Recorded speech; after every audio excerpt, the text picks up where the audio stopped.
stood up. The Prophet Muhammad stood up, and his companions asked, Ya Rasulullah, oh, the Prophet of Allah, you stand up for a Jewish funeral? And the Prophet said, is it not a soul created by Allah? Is it not a soul created by Allah? So these are the teachings we have to follow. And that's why we can discuss it. We can discuss the history of Islam with the Jewish people as a point. And also, on your point about Netanyahu, is he even a religious person? Good question. Is Netanyahu a religious person? Or what about the establishment in Israel? The ruling establishment in Israel, are they religious people? Absolutely not. How can you be a religious person and do these kind of crimes or commit these kind of crimes? So are these Zionists religious people? They're not. They can't be religious people. They try to claim Judaism for themselves, but Jewish rabbis repeatedly disown them. Jewish rabbis clarify, just like the Muslim ulama clarify, when there's a crime committed in the name of Islam, Muslim ulama come out and they condemn those actions. They say, look, these actions not in our name, not in the name of our religion. Likewise, there are Jewish rabbis around the world. They are condemning Zionism and the Zionists and the IDF and Netanyahu and his entourage. These people, some of them are atheists. They don't even believe in God. They believe in the promise of God for some reason. Okay. When you ask these Zionists, some of them who are atheists, do you believe in God? No, we don't. Do you believe in his promise? Yes, we do. Okay, so it doesn't make sense. It's ironic. They always claim right over this land because in the Bible we have been promised this land. Okay, this is such an absurd argument. It's unbelievable.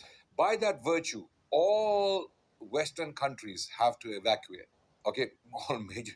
The U.S. has to be evacuated. It has to be given back to the Native Americans. Australia has to be given back to the Aborigines. And Canadian First Nations, they must claim back their country from the Canadians. And South African, look, there are so many examples. This idea is so absurd, it's unbelievable that you have a verse in the Bible that was possibly put down 2,000 years ago for a different people.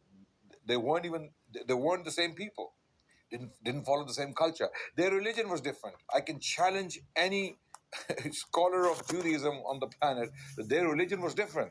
They were a different people, okay, who were promises. And So when he say there was a different people, he's actually talking about the so-called the 12 tribes of Israel that were scattered abroad, the so-called Native American Indians, Latinos,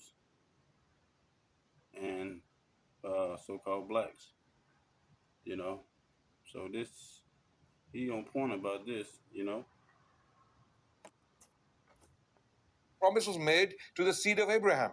To the seed of Abraham. That means Ishmael and Ishaq, both the father of the Israelites and the father of the Arabs. So the Arabs have as much right over this land as do the Israelites if they want to use that passage in the Bible.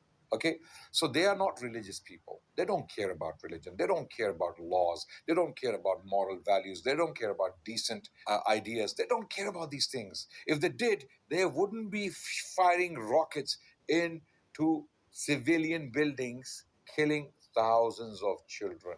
So how did this all start? You know that this is a story of 75 years. Yeah.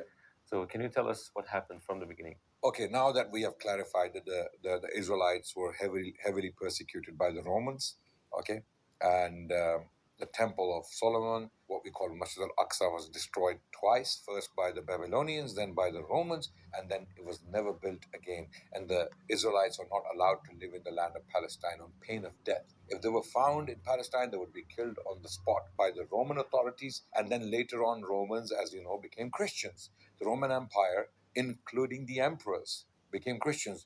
So the Christian Romans also persecuted the Jewish people because they accused them of being the killers of God. So the Israelites found themselves to be in a very difficult situation, okay, throughout the history. When did they get respite? When did they feel a sense of ease and comfort and protection? When Islam came to power. Allahu Akbar.